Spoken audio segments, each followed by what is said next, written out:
ನಾಗಭೂಷಣ್ ಅಂತ ಹೇಳಿ ತುಮಕೂರಿಂದ ಒಂದು ನಮಗೆ ಜಾತಕದ ಪ್ರತಿಯನ್ನು ಕಳಿಸಿ ಅದ್ಭುತವಾದ ಒಂದು ಪ್ರಶ್ನೆಯನ್ನು ಕೇಳಿದ್ದಾರೆ. ಗುರುಗಳೇ, ನನ್ನ ಮರಣ ದಿನ ಯಾವಾಗ? ನಾಗಭೂಷಣ್ ಅವರೇ, ಜನನ ಅನಿರೀಕ್ಷಿತ, ಮರಣ ನಿಶ್ಚಿತ. ಜನ್ಮ ಎತ್ತಿದವನು ಸಾಯಲೇಬೇಕು.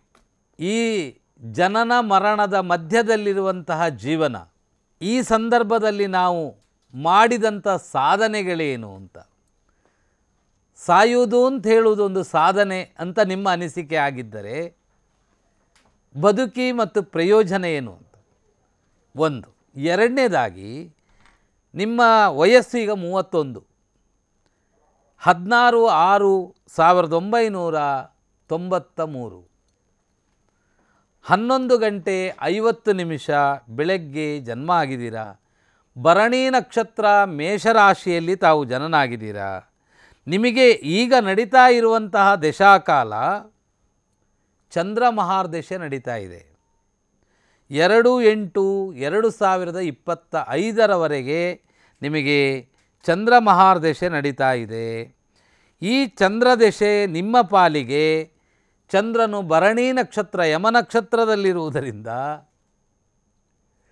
ನಿಮಗೆ ಯಮನ ಹತ್ತಿರ ಹೋಗುವ ಮನಸ್ಸಿದೆ, ಮನಸ್ಸಾಗ್ತಾ ಇರ್ಬೋದು ಅಂತ. ನೋಡಿ ನಾಗಭೂಷಣ್ ಅವರೇ, ನಾವು ನಿತ್ಯ ಜೀವನದಲ್ಲಿ ಒಂದೊಂದು ವಯಸ್ಸಿನಲ್ಲಿ ಒಂದೊಂದು ಸಂತೋಷವನ್ನು ಅನುಭವಿಸುವ ಕಾಲ. ಈಗ ನೀವು ಯೌವನದ ಮೊದಲ ಹೊಸ್ತಿಲ ಮೇಲೆ ಇದ್ದೀರಾ ಸ್ವಾಮಿ.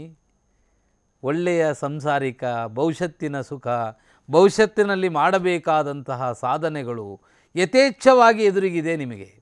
ಯಾವುದೇ ಅಂಗವಿಕಲತೆಗಳು ನಿಮ್ಮಲ್ಲಿ ಕಾಣುವುದೇ ಇಲ್ಲ ನನಗೆ. ವ್ಯಕ್ತಿತ್ವದಲ್ಲಿ ದೊಡ್ಡ ಸ್ವಲ್ಪ ಕ್ರೋಧ, ಬೇಗ ಜಗಳಕ್ಕೊಳಪಡುವುದು. ನಿಮ್ಮ ಸ್ನೇಹಿತರೆಲ್ಲ ಹೇಳ್ಬೋದು, ನಾಗಭೂಷಣ ಬೇಗ ನಮ್ಮೊಟ್ಟಿಗೆ ಜಗಳಕ್ಕೆ ನಿಂತು ಬಿಡ್ತಾನೆ ಅಂತ. ಪ್ರಯೋಜನ ಏನು ಅಂತ? ಮನುಷ್ಯನ ಮನಸ್ಸೇನೋ ಬಂಧ ಮೋಕ್ಷಯೋ ಅಂತ. ಮನಸ್ಸಿನ ಅಧಿಪತಿಯಾದ ಚಂದ್ರನು ಸ್ವಲ್ಪ ಅಸಮಾಧಾನವಾಗಿದ್ದಾನೆ. ಪ್ರೇಮ ಪ್ರಕರಣದಲ್ಲೆಲ್ಲ ನೀವು ನಷ್ಟವನ್ನು ಅಥವಾ ಕಳಕೊಂಡದ್ದನ್ನು ಅಥವಾ ಅನಿರೀಕ್ಷಿತವಾಗಿ ಅದರಿಂದ ಅಸಮಾಧಾನ ಪಡೆದುಕೊಂಡಂತಹ ಸಾಧ್ಯತೆಗಳಿದೆ. ಯಾವಾಗ ಮನುಷ್ಯನು ಇಷ್ಟಾರ್ಥಗಳು ಈಡೇರುವುದಿಲ್ಲವೋ ಆ ಸಂದರ್ಭದಲ್ಲಿ ಅವನು ಜೀವನ ತ್ಯಾಗ ಮಾಡುವ ಮನಸ್ಸಿನ ಗುಣಗಳು ತುಂಬ ಜಾಸ್ತಿಯಾಗಿರುತ್ತೆ. ಅದರಿಂದ ನಾಗಭೂಷಣ್ ಅವರೇ, ನಿಮ್ಮ ಮರಣದ ದಿನ ನಾವು ಹೇಳುವ ಹಾಗಿಲ್ಲ.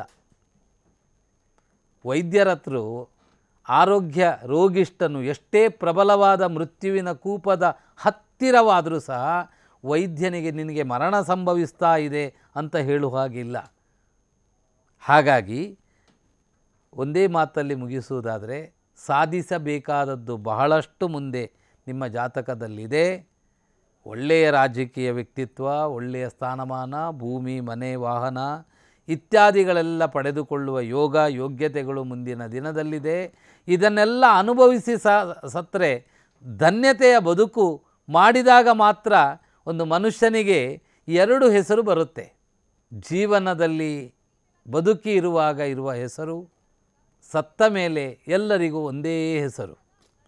ಜೀವನದಲ್ಲಿರುವಾಗ ನಾಗಭೂಷಣ ಅಂತ ಕರಿತಾ ಇದ್ದೇವೆ, ಸತ್ತ ಮೇಲೆ ಅದು ಹೆಣ ಅಂತ ಮಾತ್ರ ಆಗುತ್ತೆ.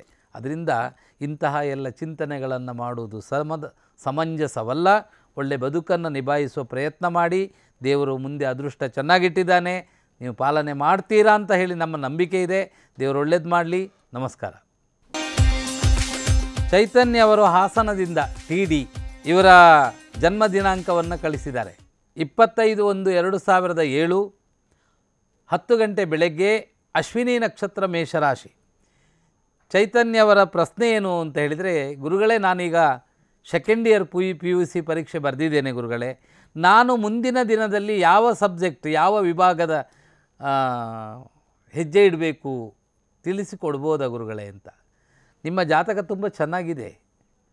ನೀವೊಂಥರ ನೀರಿದ್ದ ಹಾಗೆ. ಬಾಟ್ಲಿಯಲ್ಲಿ ಹಾಕಿದರೆ ಅದಕ್ಕೆ ಹೊಂದಿಕೊಳ್ಳುವ ಗುಣ, ಬಾಕೆಟಲ್ಲಿ ಹಾಕಿದರೆ ಬಾಕೆಟಿಗೆ ಹೊಂದಿಕೊಳ್ಳುವ ಗುಣ. ನೀರು ಎಲ್ಲದರೊಂದಿಗೆ ಹೇಗೆ ಸೇರಿಕೊಳ್ಳುತ್ತೋ ಹಾಗೆ ನಿಮ್ಮ ಯಾವ ಸಬ್ಜೆಕ್ಟಲ್ಲಿ ನಿಮ್ಮನ್ನು ಹಾಕಿದರೂ ಅದನ್ನು ಮಾಡಿ ತೋರಿಸುವ ವ್ಯಕ್ತಿತ್ವದ ಚಾಣಕ್ಯತನ ನಿಮ್ಮಲ್ಲಿದೆ. ಸಂತೋಷ ಆಗಿದೆ ನನಗೆ ನಿಮ್ಮ ಜಾತಕ. ಸಾಧನ ಮಾಡುವಂತಹ ಒಳ್ಳೆಯ ಮಾನಸಿಕವಾಗಿ ಪೂರ್ವಭಾವಿಯಾಗಿ ತಯಾರಿಯಾಗಿ ಒಳ್ಳೆಯ ಸಬ್ಜೆಕ್ಟ್ ಪರೀಕ್ಷೆಯ ಅಂತಿಮ ಫಲಿತಾಂಶವನ್ನು ನೀವು ಮೊದಲೇ ತಿಳಿದುಕೊಂಡಂತಹ ಯೋಗ್ಯತೆ ನಿಮ್ಮ ಜಾತಕದಲ್ಲಿದೆ. ಅದರಿಂದ ನಿಮ್ಮ ಜಾತಕದಲ್ಲಿ ನೀವು ಕಂಪ್ಯೂಟರ್ ಇಂಜಿನಿಯರಿಂಗ್ ಲೈನಲ್ಲಿ ನೀವು ಹೋಗೋದು ಬಹಳ ಒಳ್ಳೆಯದು. ಎಲೆಕ್ಟ್ರಾನಿಕ್ ಸಂಬಂಧಪಟ್ಟಂತಹ ವಿಚಾರದ ಹೆಚ್ಚಿನ ಆದ್ಯತೆಗಳಿಗೆ ವಿದ್ಯೆಗೆ ಆದ್ಯತೆಯನ್ನು ಕೊಡುವುದು ಇನ್ನೂ ಒಳ್ಳೆಯದು. ಹಾಗಾಗಿ ಅದ್ಭುತ ಪ್ರತಿಭಾವಂತ ವ್ಯಕ್ತಿತ್ವವನ್ನು ಪಡೆಯುವ ಶಕ್ತಿ ನಿಮ್ಮ ಜಾತಕದಲ್ಲಿದೆ. ಪ್ರಯತ್ನ ಮಾಡಿ, ಒಳ್ಳೆಯ ಫಲವನ್ನು ಪಡಿತೀರಾ ಅಂತ ಹೇಳ್ತೇನೆ. ದೇವರು ಒಳ್ಳೇದು ಮಾಡಲಿ. ನಮಸ್ಕಾರ. ಸಿದ್ಧಾರ್ಥ ಅಂಥೇಳಿ ಬೆಂಗಳೂರಿಂದ, ನನಗೆ ಉದ್ಯೋಗ ಯಾವಾಗ ಪ್ರಾಪ್ತಿಯಾಗುತ್ತೆ ಗುರುಗಳೇ ತಿಳಿಸುತ್ತೀರಾ? ಸಿದ್ಧಾರ್ಥ ಅವರೇ, 16/12/1999 6 ಗಂಟೆ ಬೆಳಗಿನ ಜಾವದಲ್ಲಿ ಜನ್ಮ ಆಗಿದ್ದೀರಾ. ಪೂರ್ವಾಭಾದ್ರ ನಕ್ಷತ್ರ ಕುಂಭರಾಶಿಯಲ್ಲಿ ತಮ್ಮ ಜನ್ಮ ಆಗಿದೆ. ನಿಮಗೆ ಈಗ ನಡೀತಾ ಇರುವಂತಹ ದಶಾಕಾಲ ಶನಿ ಮಹಾರ್ದೇಶ ವಿರಾಮವಾಗಿ ಬುಧ ಮಹಾರ್ದೇಶ ನಡೀತಾ ಇದೆ. ಬುಧ ದಶೆಯಲ್ಲಿ ಬುಧನ ಸ್ವಭುಕ್ತಿ ನಡೀತಾ ಇದೆ. ಯಾವಾಗಲೂ ಕುಂಭರಾಶಿಯಲ್ಲಿ ಯಾರು ಜನನಾಗ್ತಾರೋ ಅವರಿಗೆ ಬುಧನು ಯೋಗಪ್ರದವಾದ ಫಲವನ್ನು ಅನುಗ್ರಹಿಸುತ್ತಾನೆ. ಈ ಹಿಂದೆ ನಾನು ಎಷ್ಟೋ ಸಲ ಹೇಳಿದ್ದೇನೆ, ಯಾವುದೇ ಒಂದು ವ್ಯಕ್ತಿಯ ಜನನ ಕಾಲಕ್ಕನುಗುಣವಾದ ಲಗ್ನ ಪ್ರಾಪ್ತಿಯಾಗುತ್ತೆ. ಜನನ ಸಮಯಕ್ಕನುಗುಣವಾದ ಈ ಲಗ್ನದಿಂದ ಈ 9 ಗ್ರಹಗಳೆಲ್ಲರೂ ನಮಗೆ ಅದೃಷ್ಟವನ್ನು ಕೊಡುವಂತಹ ಗ್ರಹಗಳಲ್ಲ. ಕೆಲವು ಗ್ರಹಗಳು ಶುಭವನ್ನು, ಅತೀ ಉನ್ನತ ಫಲವನ್ನು, ಕೆಲವು ಗ್ರಹಗಳು ಅತೀ ಅನಿಷ್ಟ ಫಲವನ್ನು, ಕೆಲವು ಗ್ರಹಗಳು ನಮ್ಮ ಜನನ ಕಾಲದಲ್ಲಿ ನಮ್ಮ ಜಾತಕದಲ್ಲಿ ಶುಭ ಮತ್ತು ಅಶುಭಾದಿಗಳ ಭಾವದಲ್ಲಿ ಹೇಗಿರ್ತಾರೋ ಅದಕ್ಕನುಗುಣವಾದ ಫಲವನ್ನು ನಮಗೆ ಕೊಡ್ತಾರೆ ಅಂಥೇಳಿ ಶಾಸ್ತ್ರ ಹೇಳುವ ನಿಯಮ. ಅದರ ಪ್ರಕಾರವಾಗಿ ನೀವು ಜನನವಾದ ಸಂದರ್ಭಕ್ಕೆ ನಿಮಗೆ ಈಗ ನಡೆಯುವಂತಹ ದಶಾಕಾಲವು ಬುಧ ಮಹಾರ್ದಶೆ ಆಗಿರುವುದರಿಂದ ಈ ಬುಧ ದಶೆಯಲ್ಲಿ ನಿಮಗೆ ನಾಡಿದ್ದು ಮೇ ತಿಂಗಳು ದಾಟಿದ ಮೇಲೆ 2025ರ ಮಧ್ಯದಲ್ಲಿ ನಿಮಗೆ ಇದ್ದ ಜನ್ಮಸ್ಥಳವನ್ನು ಬಿಟ್ಟು ದೂರ ಹೋಗಿ ಅಲ್ಲಿ ನಿಮ್ಮ ಉದ್ಯೋಗವನ್ನು ಮಾಡುವ ಯೋಗಗಳು ಅಥವಾ ವಿದೇಶಕ್ಕೆ ಸಂಬಂಧಪಟ್ಟ ಕಂಪನಿಯಲ್ಲಿ ನಿಮ್ಮನ್ನು ನೀವು ತೊಡಗಿಸಿಕೊಳ್ಳುವಂತಹ ಉದ್ಯೋಗವು ನಿಮಗೆ ಪ್ರಾಪ್ತಿಯಾಗುವುದು ಖಚಿತ ಅಂತ ಹೇಳ್ತಾ ಇದ್ದೇನೆ.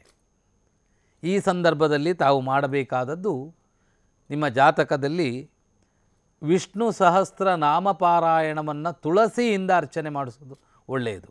ಒಂದು.